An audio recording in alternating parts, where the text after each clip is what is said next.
the gardens, directly behind the Pitti Palace, the main seat of the Medici Grand Dukes of Tuscany at Florence, are some of the first and most familiar formal 16th-century Italian gardens.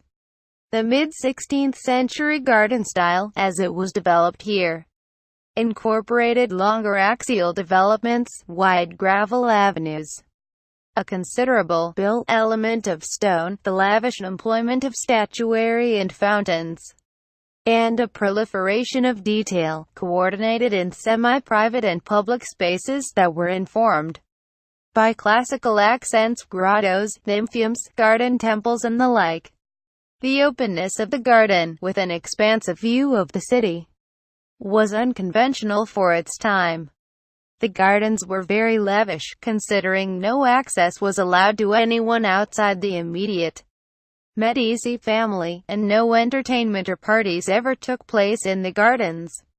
The boboli gardens were laid out for Eleonora di Toledo, the wife of Cosimo I de' Medici. 1. The name is a corruption of bogoli, a family from whom land had been bought to construct the garden. 2.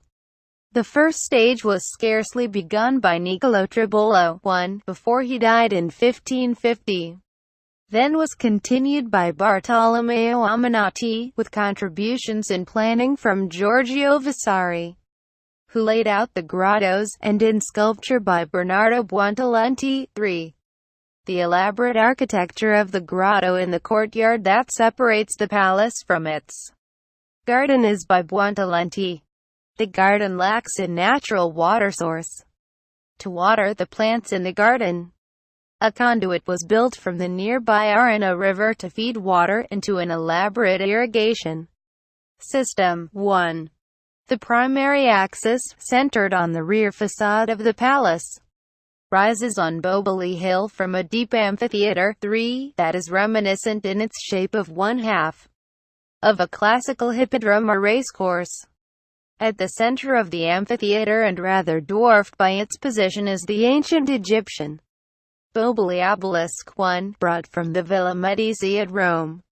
This primary axis terminates in a fountain of Neptune, known to the irreverent Florentines as the Fountain of the Fork, for Neptune's trident, with the sculpture of Neptune by Stoldo Lorenzi visible against the skyline as a visitor climbs the slope. Giulio Parigi laid out the long secondary axis, the Via Tolone Cypress Road, at a right angle to the primary axis. This road led up through a series of terraces and water features, the main one being the Isolato complex, with the bosques on either side.